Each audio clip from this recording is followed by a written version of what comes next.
back home with a carload full of stuff, there will, oh, look at my hair is blowing because I'm in front of my working heater right here. It's so working. It's lovely. It's nice and warm in this dining room. In fact, so much so that I kind of feel like I should move my dining room into the living room, mostly because I don't really use it very much, and move my living room into my dining room where the warmth is.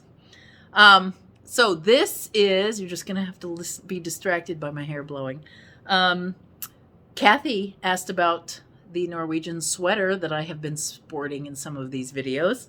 I have to say that my Norwegian sweater is now part of my appendage. I have learned the value, the very high value of the Norwegian sweater and wool. Wool. I love wool now. So I'm going to show you the Norwegian sweaters because I bought two, not in Norway, but I bought them while in Norway. When we did our Norwegian trip, and I think I have uploaded the video where we went shopping and looked at national costumes. So I think there was a video piece of footage of one of the sweaters, I think. Because you know how when you're on vacation, you get distracted. And maybe I didn't show you the Norwegian sweater. However, I think it was $400 to buy a Norwegian sweater at the department store. Too rich for my blood. I wasn't going to spend $400. When you knit, yes, I value the $400, and I think someone should earn the $400 if they were doing it by hand. Am I going to spend it when I have skills? No. But I did not knit a Norwegian sweater for myself, nor did I knit one for my husband. But what I did do is go look on Etsy. And there are people, mostly in Lithuania, funnily enough, who sell gently used Norwegian sweaters. So souvenirs that somebody else picked up and took home. I'm going to show you David's first. It's not as exciting. It was the first one I bought. I believe it was $40. It has the braid. It's gray. It has all the buttons. This one was a little too big for me. Although now with all the layers I have on, I don't really care. It is a Norse wool. So this is the label inside. Sweater. And I thought that I would show you how these things are constructed. So, these are not, the Norse wool is not knit in the round. It's knit in pieces on a machine. So here you go. This has side seams. It has inset sleeves. It has a nice reinforcer on the shoulder, which I appreciate. But it does have the great hooks, the traditional hooks. And it has the front placket that is ribbing sewn in. Oh, but sewn in nicely. I'm going to give you a close-up of that one.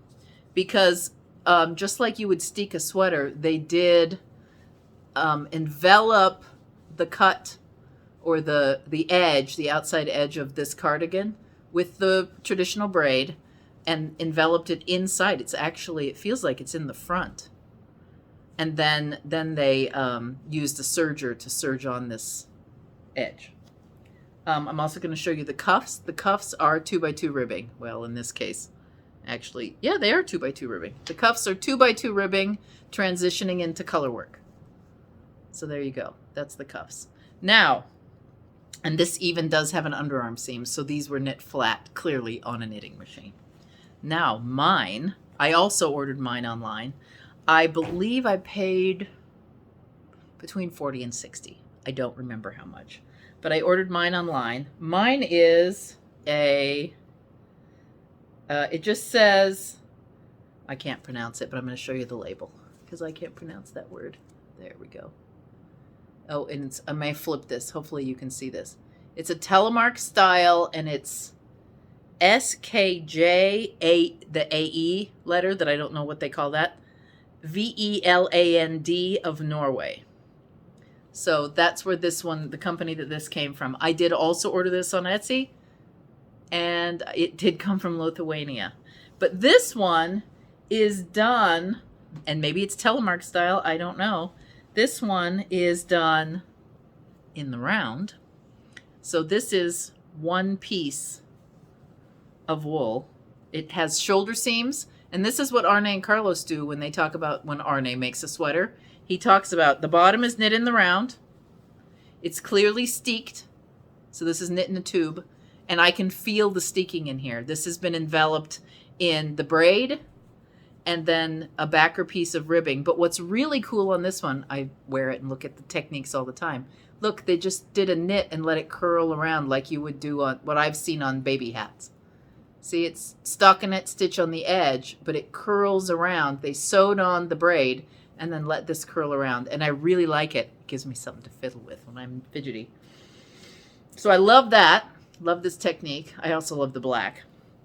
The sleeves I like because the sleeves are hemmed. They're done in one piece. Let me look at this. I don't think there's an underarm on this. Oh, there is an underarm on this piece. So this sleeve was knit flat. However, I love the way the cuff detail is. So this was knit flat and then hemmed, folded over. So you did knit around, or knit, purl, because it's knit in the round.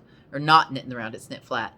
And then a purl stitch to do the folding on. So whatever you were on, let's see, this would have been a purl stitch to fold it under for the hem. So we would have knit around, and then about, I could actually count these. This actually had a garter stitch for the first few rounds, like about 3 rounds of garter stitch. And then it was stockinette for 1, 2, 3, 4, 5, 6, 7, 8, 9, 10, 11, 12, 13, 14. Oh, interesting. 15 rounds, but it also looks like they changed to a lighter weight thread underneath here. I don't know if you can see that, but see how you can see through that? Somebody changed to a lighter thread for a few rounds. Wow, that's really cool. And then there was a purl row that would fold it. And I have done this hem technique on hats before. And then they launched into the color work. And then another break where the hemming process, where the hem is sewn, they did 3-4 rows of black and then went back into color work all the way up to the top of the sleeve. And of course, this also has the, the special rose. I don't remember what kind of rose this is called, but leave a comment if you know what kind of rose this is. But this lovely rose that makes the hearts. I love that rose. And then they did the same thing at the neck. Looks like this is definitely stockinette. They did stockinette and then 1 row of purl right up here to fold, and then fold it around, and then a band of black and some color work. And this is sewn in as well. So this is, I don't know if they steeked this, but they definitely sewed the collar on, and they steeked probably, or at least sewed this, enveloped the raw edge or the stockinette edge with the braid and with this. And this is the one I wear all the time. The other thing you might be interested in seeing is the back side. Look, the floats are quite long, but I have never had a single problem, and I think it's because it's 100% wool, and that wool has definitely slightly felted to the white. So it's not a problem at all. I have worn this since winter started and since my house was freezing, day in and day out. And up at my cousin's house, she likes to keep her place cool, and so I wore this full time up there.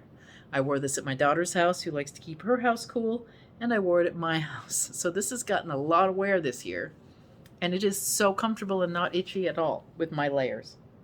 But there you go. That is my Norwegian sweater. Handy hint, even though I'm a little afraid to tell you. Etsy, look for vintage. I think the term was vintage Norwegian sweaters. And you can get them for $40 and $60 with a bit of shipping, because they come from Lithuania, but not as expensive as it would be us to send, because it cost me $26 to send packages to Australia. I don't think we have to pay that much from Lithuania, because thank goodness other countries subsidize their postage and it's not so expensive. But I love, love, love this sweater. Still not sure which one's David's, but I have decided that this one is mine and I've been wearing it. I don't know which one's David's. I've deemed him the gray one. He gets the gray one because I like this one better. They're both comfortable, and they fit David as well. So, and again, these are a little higher quality on this one as well. So, take a risk. I know I told the secret to my friend Joyce, and she got a lovely sort of mid-century style sage green one that I love. She hasn't worn it yet, so she needs to wash it, she says. I don't think I washed these. I think I put them on. Maybe I did. Don't remember. Anyway, that's all for me tonight. We've got about 10 minutes under our belt. And I'm doing this in one take because it's 9 p.m. on the 12th. I hope you enjoyed this video. I hope this was informative to you. I hope you got to see the sweater. Let me hold it up again. So I'll scooch back so you can see this.